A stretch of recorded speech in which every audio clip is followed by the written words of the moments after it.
This is a very exciting transformation talk to follow on from the one a few weeks ago when I tried to help explain how to become transformed, which the video which is Freedom SA 33. So this talk today is about how the transformed way of living is going to catch on and sweep the world.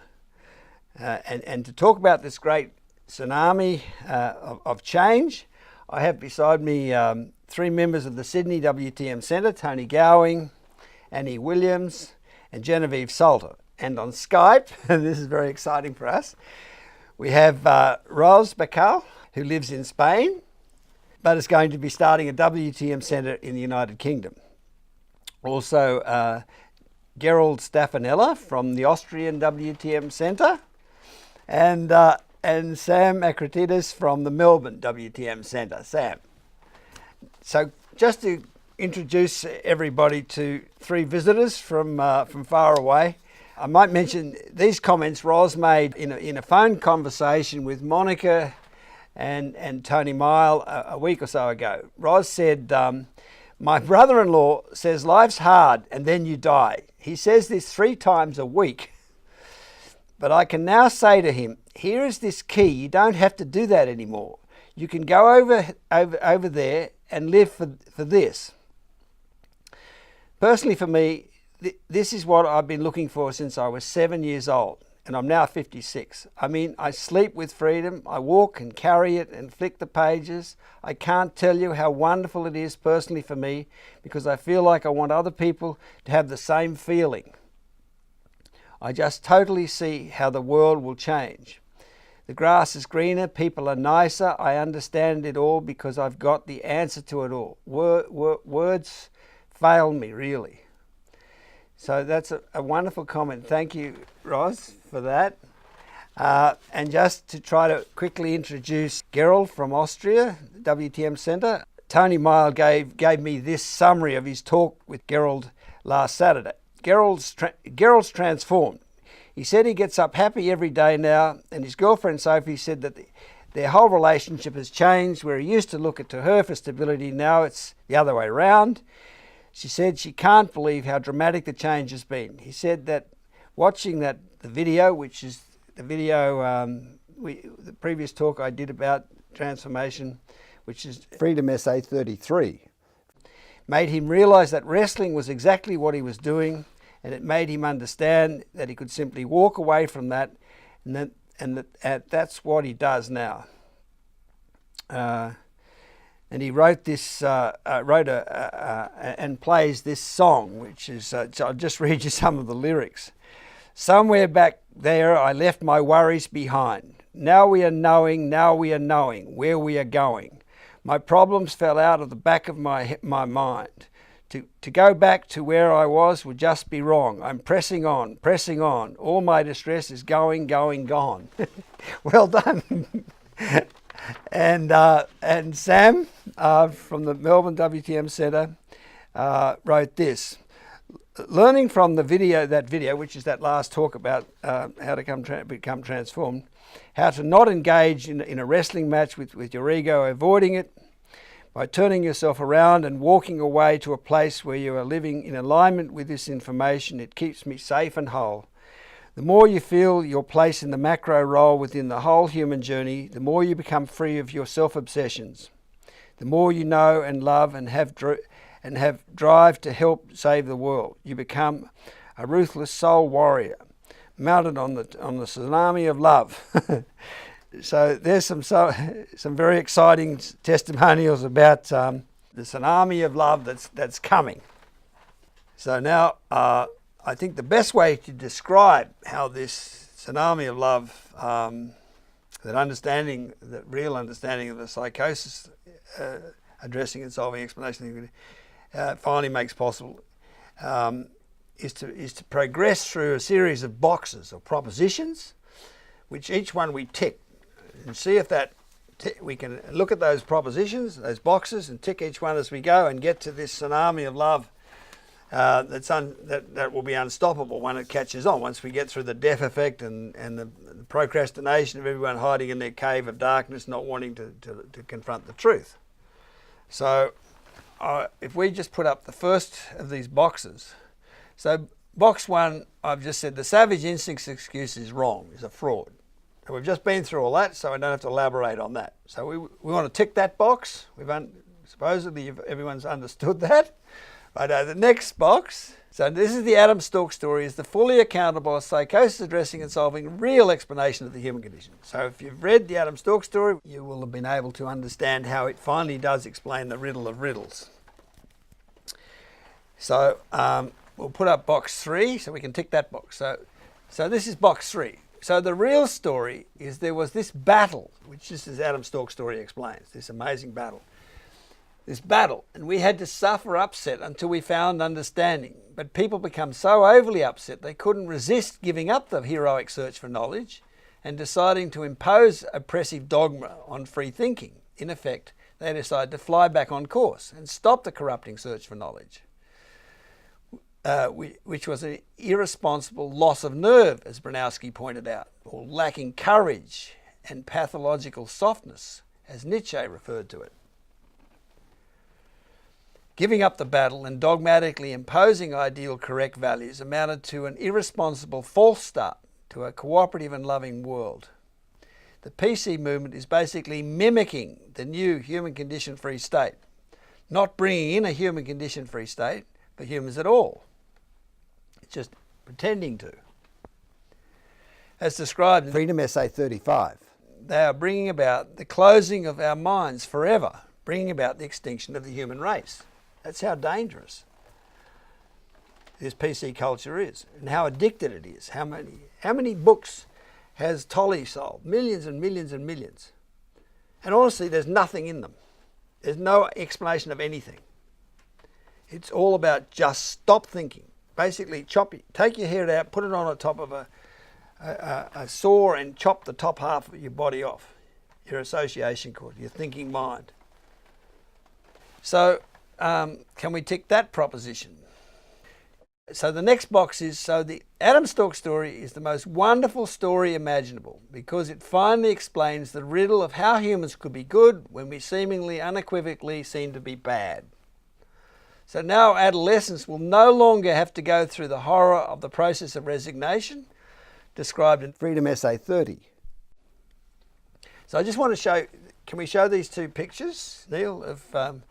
So this is a girl going through resignation, and parents can't deal with this because they're actually, if you read about resignation, they're actually honestly trying to confront the human condition, think about it truthfully. And we are a million miles alienated or corrupted from our original all-loving, cooperative and loving state. So all humans coming into the world enter a world that's incredibly upset as a result of this heroic journey to find knowledge. And so they've got to somehow adapt to it. And when they try to talk to parents about why the world's so imperfect, parents can't even talk about it because they once went through resignation. They want to visit that dark corner, that death zone where the fearful suicidal depression when they tried to think about a subject they couldn't confront, about why they weren't perfect. But every generation has to encounter this problem of trying to think about why the world isn't perfect and why they themselves aren't perfect. So they're still thinking honestly about the human condition. And parents can't reach them and help them because they're already resigned to avoiding that whole dark corner, that issue. The children are facing the truth, thinking truthfully, and parents are living in denial, living in Plato's cave and hiding in that. So you get this little story here. It's not a phase. The mother said to the adolescent, look, it's just a phase, you'll go through it. You know, which is what parents sort of do. You know, adolescents, for some reason or other, when they're about 13 or 14, go crazy, and you can't reach them, and they just lock themselves in the room, bang their head, they won't go to school, whatever. And so the mum says, look, it's just a phase, you'll get over it, sweetheart. And she said, this is who I really am, Mum. She's looking at herself honestly. I'm this monster, this frightening, competitive and aggressive and angry and upset human. I'm a complete monster compared to what my instinctive self or soul, which is our memory of living in a cooperative state, expects me to be. Isn't that a tragic little story there? Such a powerful image. This is who I really am. And this next picture, this is an adolescent going through resignation. and she's in the midst of the horror of resignation, thinking that she might in fact be an evil monster. So she's unbelievably traumatized about that possibility. So this is prior to blocking it all out as a way to cope with it. She hasn't gone into Plato's cave of denial yet. She's still thinking about it, and she's in absolute dire despair. She says, help. She's pleading for someone to come and try and help her out of this horrendous suicidal depression that she's going through, where she can't but conclude that she's an evil monster. And she's not but can't explain it. She's saying, help me. Parents just say, get over it, it's just a stage, blah, blah, blah, all these dishonest excuses. But look at the appeal there, and this crumpled bit of paper with help me. Please, someone help me. Humans for 2 million years have been, well, not for that long, but they've been going through resignation for 10,000 years anyway, if you read Freedom. Since the advent of agriculture, and we started living on top of each other, and then the upset got increased to a point where, but we can finally come to their rescue. We can give them the help they want, which is actually explain the horror of the human situation, which is what Ros was saying, which is such a relief to her, that she was finally able to, I've been looking for this since I was 7. I'm now 56. I sleep with freedom. I walk about carrying it and flicking the pages. I can't tell you how wonderful it is personally for me, because I feel like I want other people to have the same feeling. I just totally see how the world will be changed. The grass is greener, people are nice. I understand it all because I've got the answer to it all. Words fail me. How precious this reconciling understanding is. It is for me too, Ross. I wear that around my little emblem of freedom, made out of a bit of balsa wood with a photocopied, shrunk copy of freedom, because it's so precious to me, because the world is mad and there has to be some solution, some deeper analysis, and that's in this book. So it is that precious to me as it is to you, Ross. That's a really powerful picture, so is the previous one. So that's just one little example of how wonderful it is now that we can explain this riddle of riddles, how humans could be good when they appear to be bad. I know in your case, Ros, being able to understand the world of men and stuff has been an absolute relief for you. It's totally transformed my marriage, my second one. If I'd known all this when I was married before, it would have made such a difference. But since I've read your book, there's a truth in every single page. And for me, I just can't tell you how wonderful it is to have these answers. How you can go through life not even wanting the answers is just totally beyond me. It's transformed everything. I wake up happy. I don't try and compete with people. I can just be myself. I'm honest all the time. Our marriage is wonderful and loving because I understand where he's coming from. That's like, words fail me. I just want to hug you and give you a great big kiss because it's just so fantastic. Just so fantastic. And everyone has to have this. Why would you not want it? The answers. Why would you not? Why do you want to be brain dead? You've got, people just have to know about this. We've got to get through the deaf effect is the big challenge, because they're so terrified of this subject area. Start talking about it and they can't even hear what you're saying. People write to us.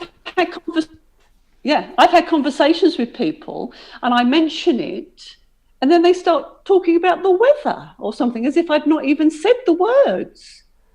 And if I say, have you seen this really great website? It's all about this. And they'll say, yes, and I'm going to have chicken for dinner tonight. It's really strange. I just can't, a lot of me says, you need to know this stuff. Why don't you want to know? Why can't you see the whole place is going completely bonkers?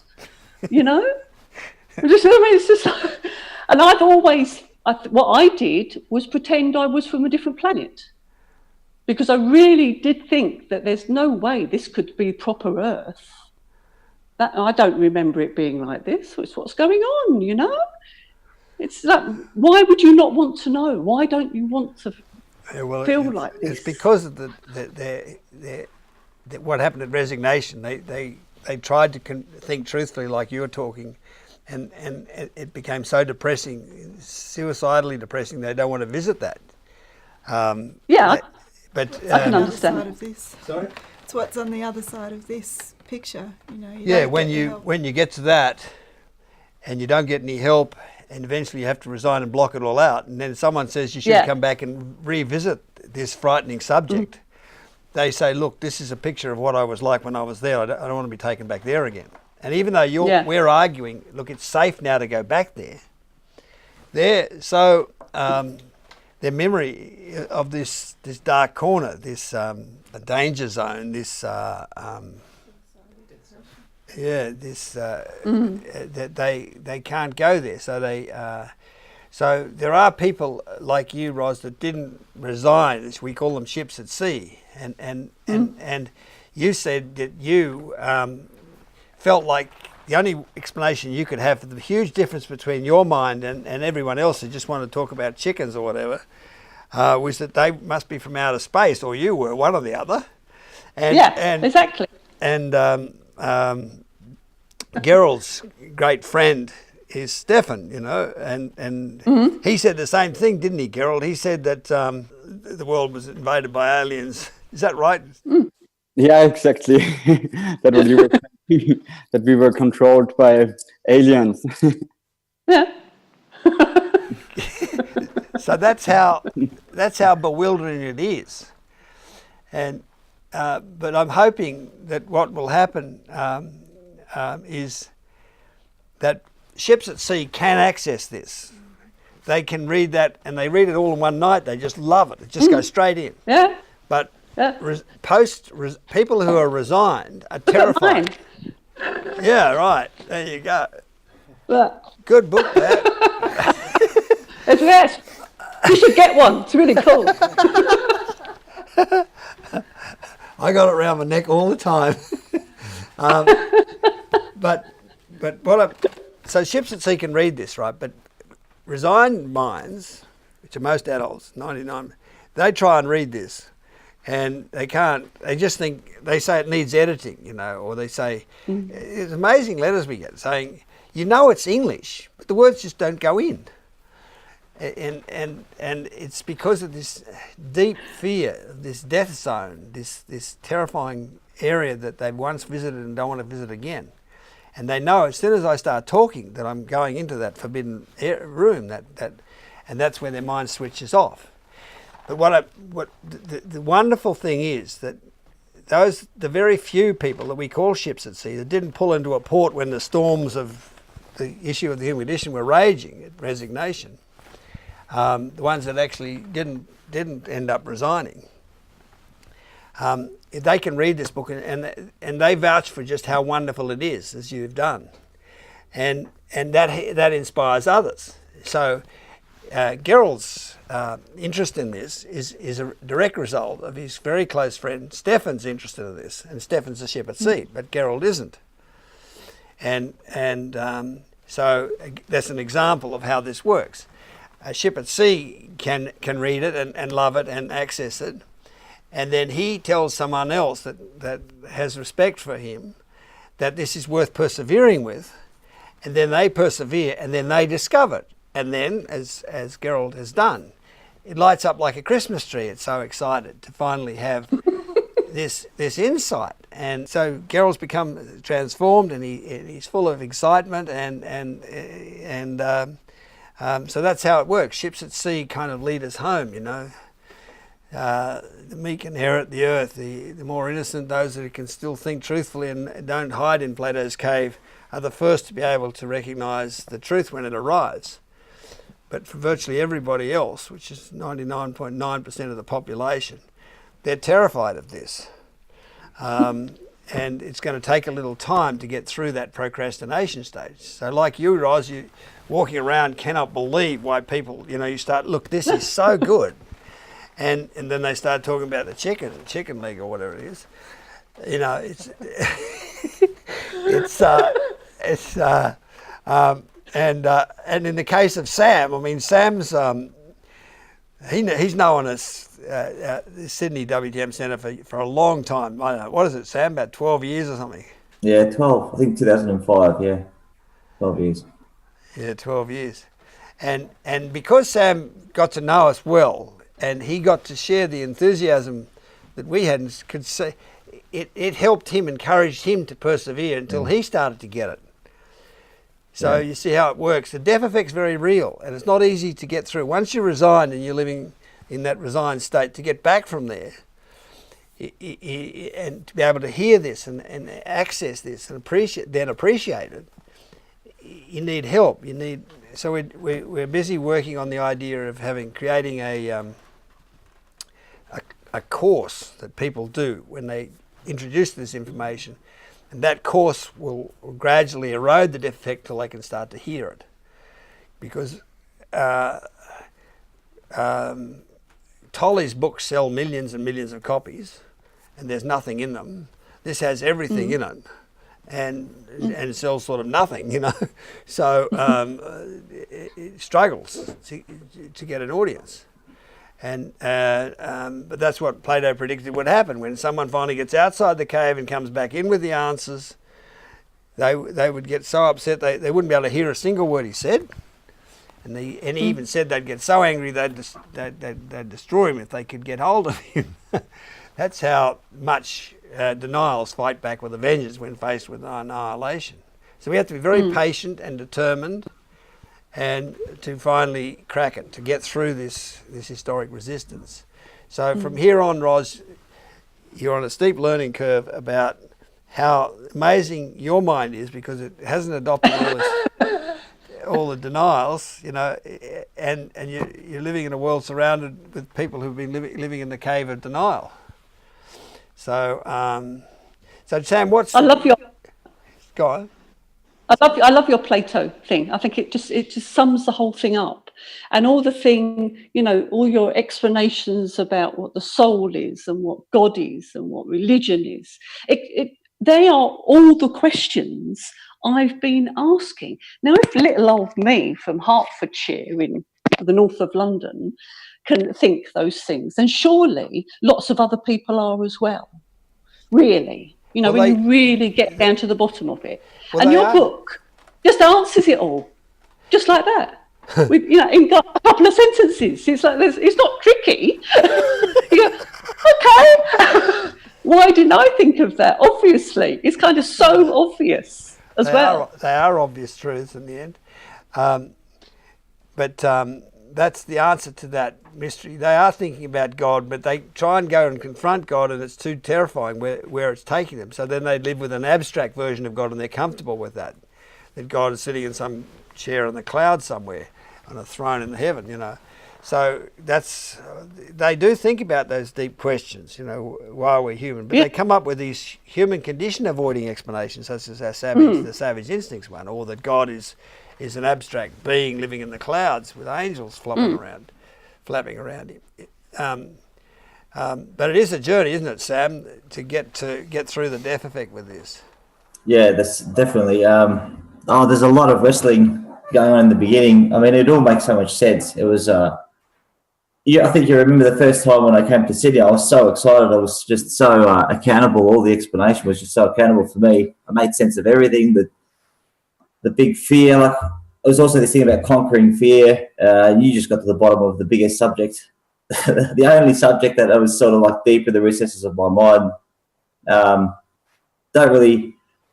No one ever spoke about or talked about the subject of, you know, loving and sensitivity and anger and egocentricity so directly, and compassionately resolved it with the intellect versus instinct explanation ever before. And that logic just initially just I don't know, it just it's logic. So your brain just goes, holy crap, you made sense of experience. You're just excited, you know. And then a lot of your own egocentricities become, you know, like you're trying to work out, oh, this is amazing. I can make sense of the world that I looked at myself, and you're like, oh, I get why I inherited all these behaviours, whatever. But anyway, the journey is just incredible from a resigned competitive perspective. It's always a challenge. You go through ups and downs, and you've got 1,000 reasons to be a victim and 1,000 reasons to be a villain. And the explanation just says you don't have to deal with that anymore. Get on and help to save the world because you bloody made sense of the whole thing. That's huge. It's just an incredible relief, I think. And you can just see how everyone's just going to get all this confidence to be in each other's company again. Like there's no prejudgments anymore. Everything's redundant. Like all that prejudgment's redundant. There's no, we're so in the dogma world. Oh, always trying to, you got to do this to be good and do that to be good, etc., etc.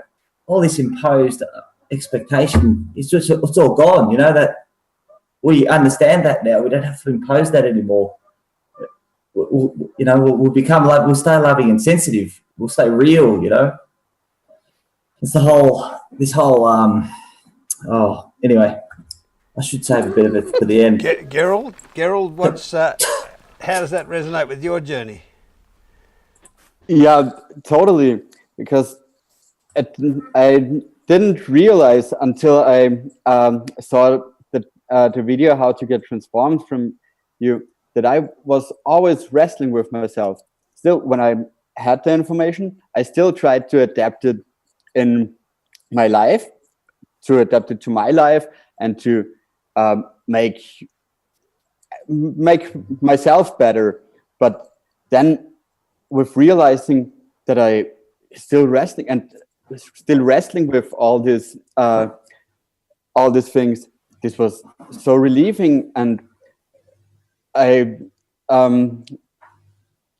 it's hard to find the words how great it feels to get up now every morning with no worries in your head. Normally it was I was getting up thinking about the day and thinking, oh, what will come and how will I deal with that and how will I deal with that. But this is all gone because there is no need to do that anymore, because once I'm in a situation where I have to do something, my mind is working now that I can handle these situations without worrying hours for it or days or whatever. So that's crazy. Yeah, that was the essence of that talk, the last talk, which is about the Mexican standoff and the wrestling match and how to go and live in the next valley. And we'll just persevere with this little journey we've got. So that's another picture of an adolescent going through resignation, which they won't have to do anymore. And that's just one of the examples of the relief this understanding will bring the human race. So how good is that Adam Stork story? Because it relieves adolescence for one thing. Okay, so you're walking around enormously relieved, but then I've got in capital letters. But it gets even better because the arrival of understanding obsoletes the old competitive and aggressive battle. As explained in Freedom Essay 15. With the arrival of the real defence for our divisive nature, all the old artificial power, fame, fortune and glory ways of defending ourselves are obsoleted. Everyone takes up the transformed way of living now because there's absolutely no reason not to, and doing so will completely heal and save the world, which is the power of finally resolving the underlying battle, which we can now finally explain. So that's the power of the Adam Stork story. It explains this seemingly impossible riddle. How could humans be good when for all money they appear to be bad? And that we can finally make sense of the seemingly impossible is like an atomic bomb for the human mind in terms of how big a change it brings. It's just so relieving because there's so much fear and frozen, our soul's frozen, and our instinctive child within us is frozen, everything's frozen. Our mind shrinks to the size of a pea because we can't cope with anything. Any thinking leads to self-confrontation, so we end up not thinking at all. So we live on the absolute meniscus. So if I fill that with water, the meniscus at the top is where we live. It's a very shallow, superficial world because anything deeper than that is too confronting. That's where the human race has to live. So once we get out of that, once we can immerse ourselves in the full depth of experience without any fear, everything explodes and opens up. The analogy I used in that talk was we can see the birds of paradise flying over our heads, whatever, it's just a magic world. So that's another box we can tick, the magic of that. So, and how wonderful it is. So then I've got a couple of cautionary notes here. I've said, and sure, there's a lot of exposure to have to face. The truth can't help but reveal the lies. So there is a negative associated with this truth, that it's going to expose 2 million years of denial and lies, which are now suddenly dismantled. And but that really doesn't matter at all, because we can leave all that behind. Just live for the new world and focus on supporting that, and just leave all the confrontingness of this understanding to the exceptionally secure among us to deal with. So we study this sufficiently to verify that it's true, and then we just live and support it, and it looks after us and the world, because it's got the full truth there, and that means that the end of the old artificial ways of reinforcing ourselves of power and fame are obsolete. So there's no longer any need for them. We can now legitimately leave that embattled state and just go and live in this free state. It seems like a fraud, a trick, that we can go to this totally free state. It's so easy to go over to the valley and use the valley storing and live in this valley free of the human condition. But we can. It's an absolutely astonishing truth. I think Tony gave a talk. Someone was telling me we have transformation talks regularly, and Tony, was it last night or the night before? Yeah, Wednesday. Yeah, and he just blew everyone out of the water. We taped it audio, but and Tony was just saying how easy this is to get into that valley and leave it all behind, and how legitimate it is, and how. Yeah, I mean, Roz, I've seen it with the ships at sea before. I'm those kids inside, and if you ask me, those pictures don't say enough about how in a fetal position you are, and how absolutely terrified you are of being a bad person, and what you go through in resignation is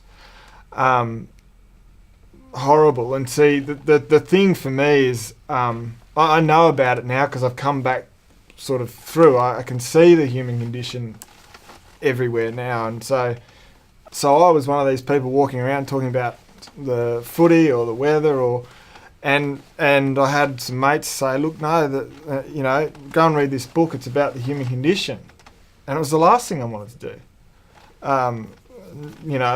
Who wants to know about that? Sure, the world's fucking got problems, but I don't want to I just want to get on with my life, I just want to play footy and get a few wins, sort of thing.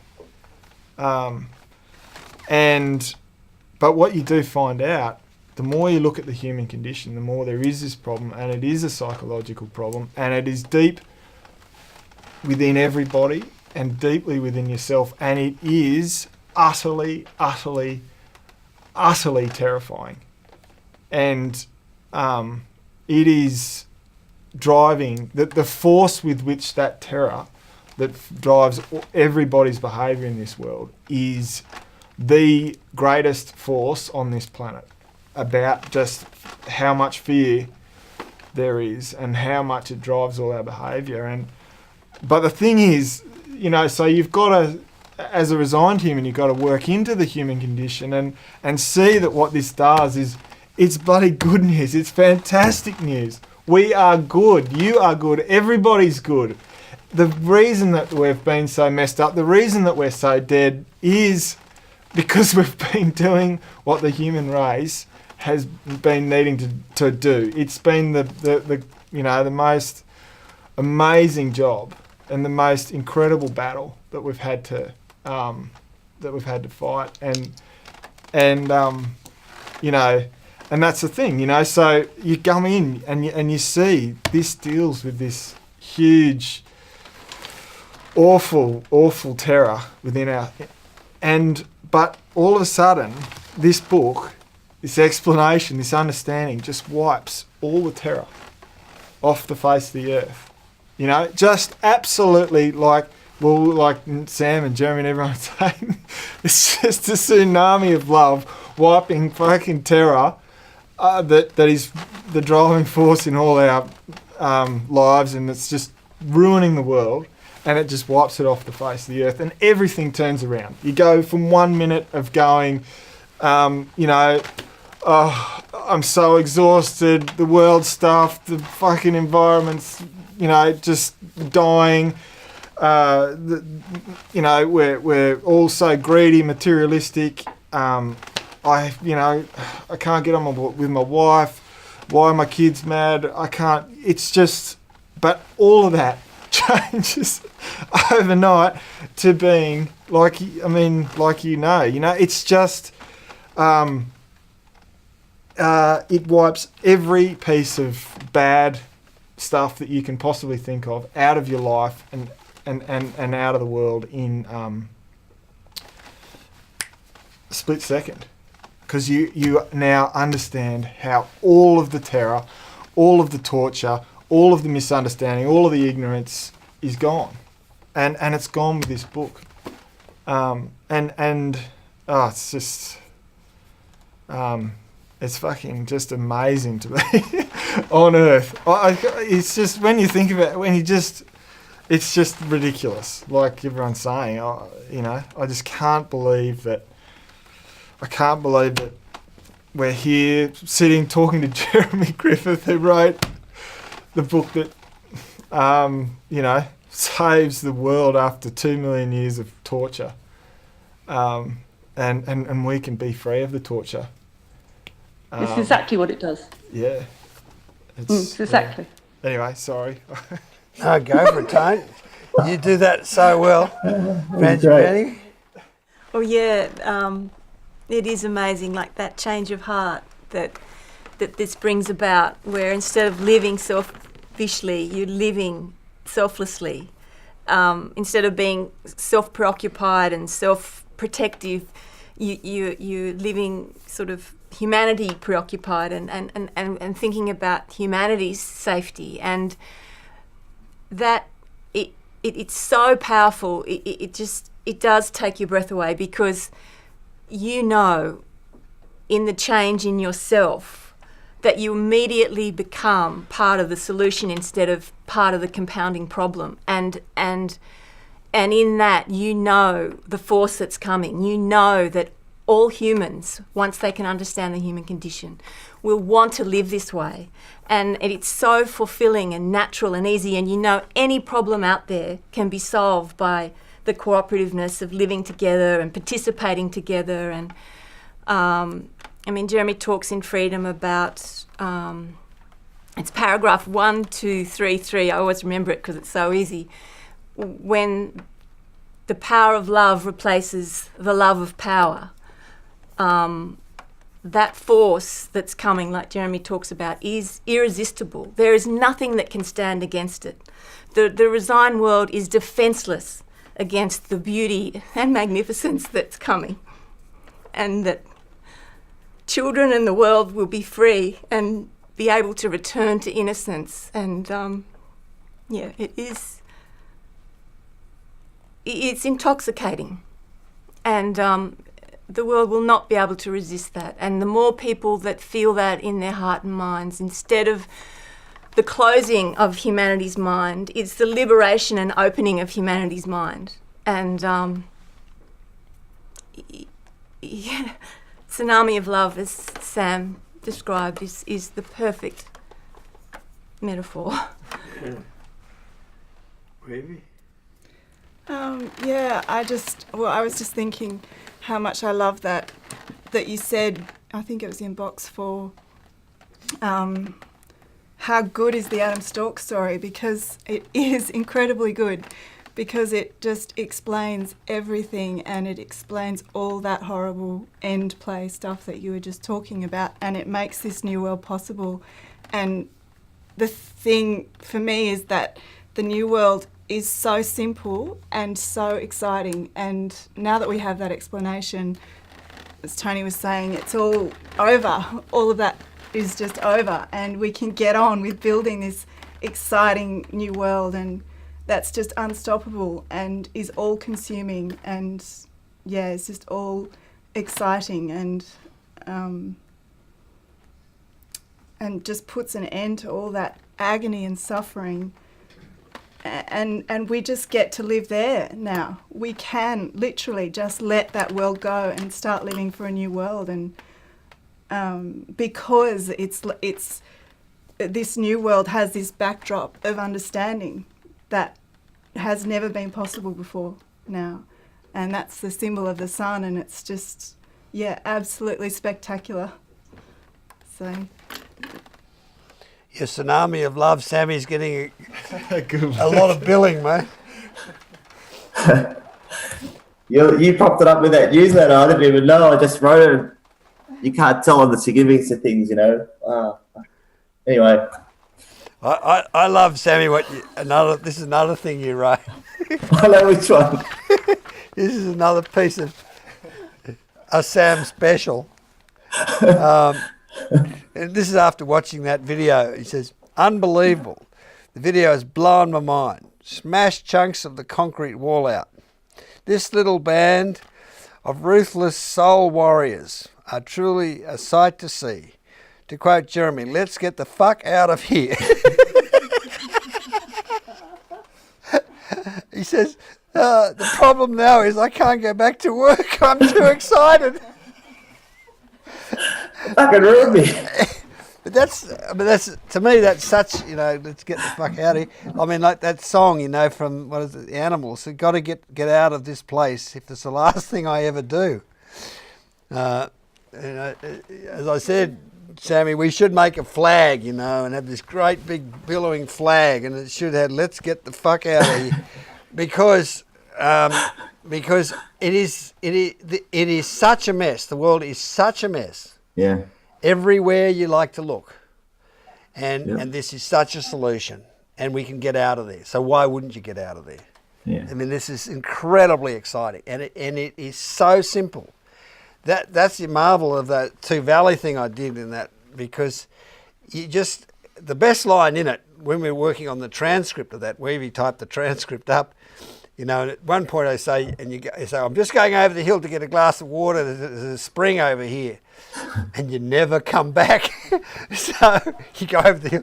And so I put that in bold. I said, put that in capital letters in bold, and you never come back. Why would you? You know, so you go over the hill and you live in this valley where you can see the birds of paradise, you can see everything, and everything comes back to life. And everyone's together looking after each other, and like Tony was a marvellous description of it there, and Annie. I mean, it's so simple. The most amazing thing I think people will do when they get transformed is they'll reflect on just how simple it is. Because they do get like Gerald, you know, they get in this wrestling match, as you said, Gerald, and then you just let it go, and it's all taken care of. You put all your troubles in a suitcase. They're all dealt with by this explanation. At first principle, biology has explained all that. That's dealt with, so we don't have to live through artificial forms of reinforcement of the old power and glory trip, and we can just live for this. And it's as simple as that. So people that overcomplicate it to absolute buggery. They got, you know, trying to wrestle with this, make it fit in with it, and all they have to do is let it go and go and live in this valley. And you can, and it's legitimate. In fact, it's illegitimate not to. That's the most astonishing thing. Whereas all those false starts to like Tollies and all this stuff, give up thinking, whatever, throw away your ego, they were the battles to find understanding still hadn't been won. So you were flying back on course, in effect, giving up the battle that before it had been won. Anyway, so just we've got to, let's get the fuck out of here, which is so is this the next box, is it? Yeah, you got to stop swearing, Tony. I don't swear at all, mate. I set a really clean example. I wouldn't say fuck or anything, hardly ever, much. I just love swearing. And honestly, it's not that I want to be profane. It's because the world is so dishonest. We don't even have a swear word for the biggest thing that's going on, which is all this denial, except a swear word such as bullshit or crap, you know. So I just love swearing. It gives me relief. It just finally shatters all the crap, you know.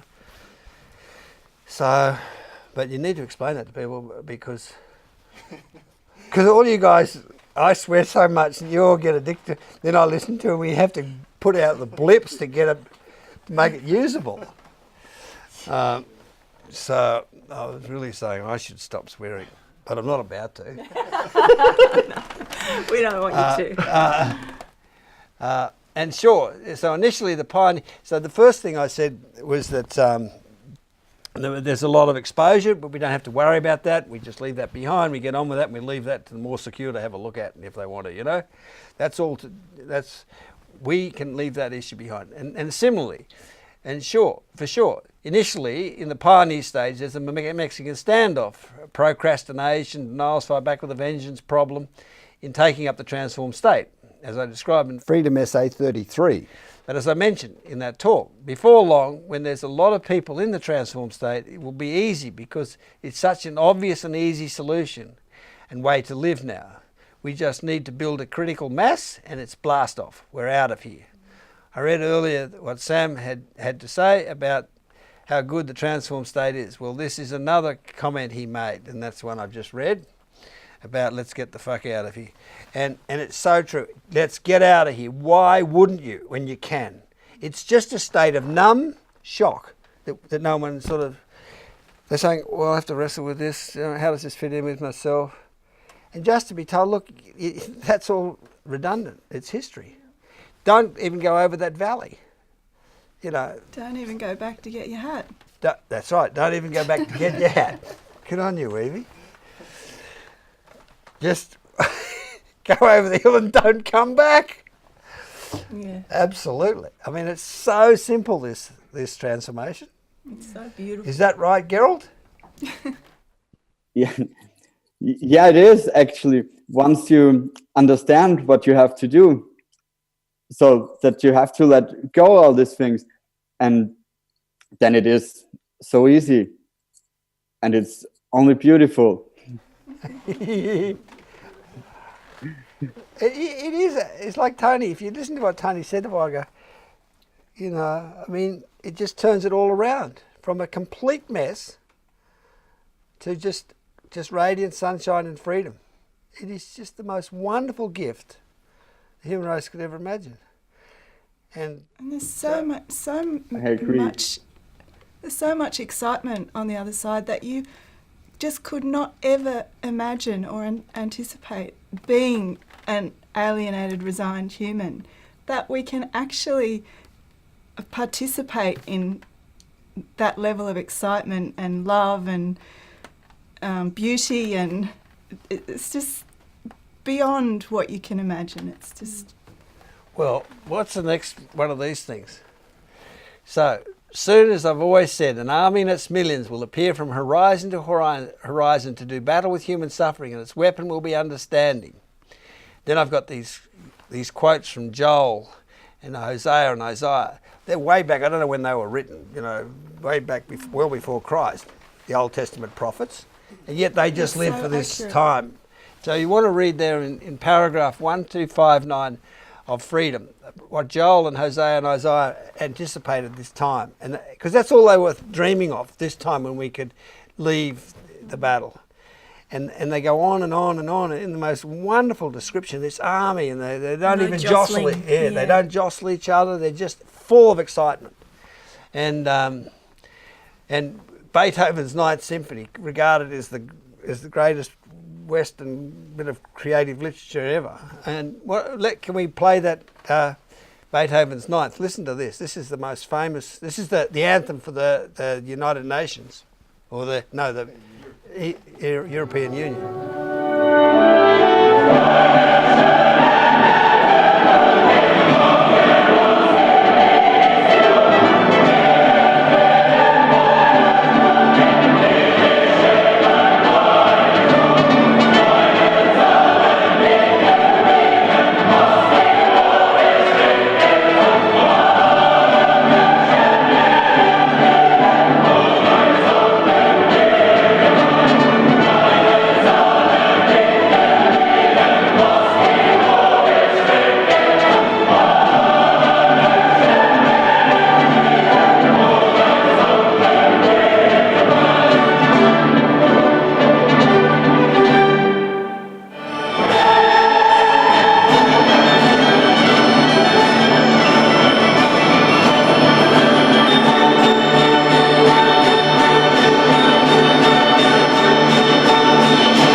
Let's party. Is that good?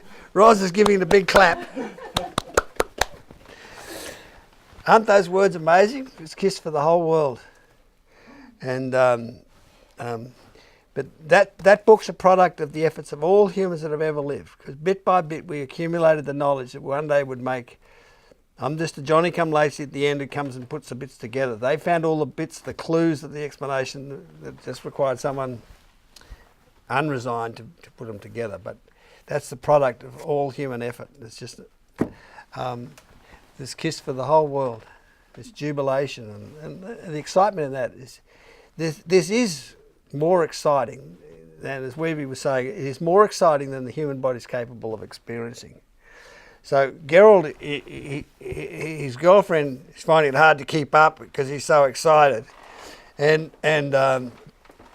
but it gets even more exciting, Gerald.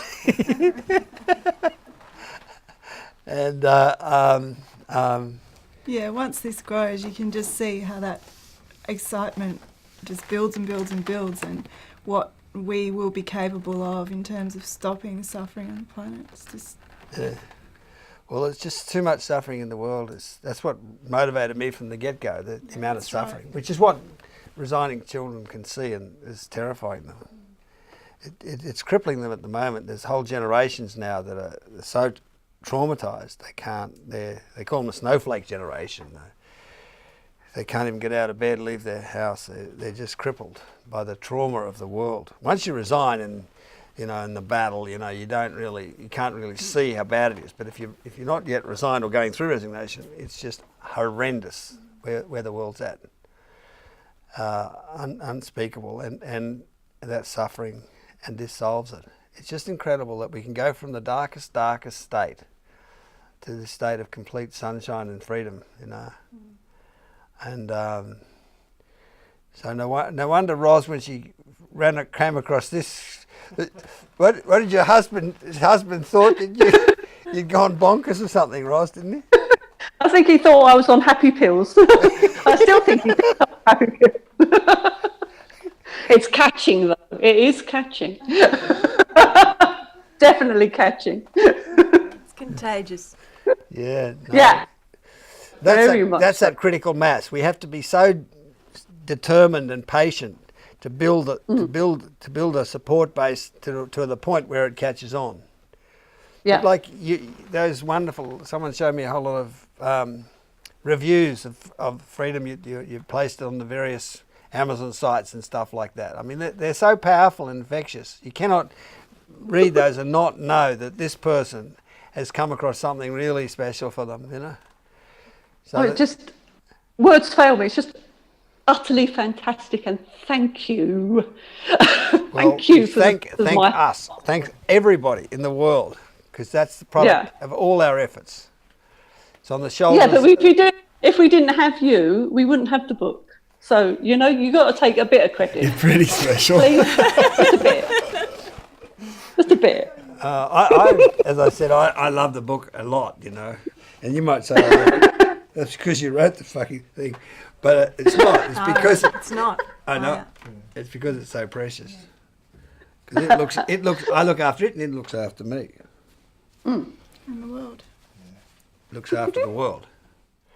So, so that's basically the talk. So what I want to end with, because it's more exciting, as Genevieve was saying, than our body is capable of. Because what I do in the night is I put my earphones on and I play all that 60s music because it's so full of this anticipation and this excitement, Anyway,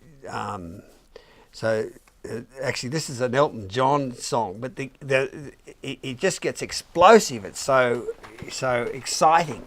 So I'm trying to find a metaphor for the level of excitement that this brings, this transformation now, once it catches on, once we get through this difficult early pioneer stage. So listen to this music for some excitement. So you have to turn it up, Neil. Here we go. Saturday, Saturday, Saturday, Saturday, Saturday, Saturday, Saturday, Saturday, Saturday night's alright. Saturday, Saturday, Saturday, Saturday, Saturday.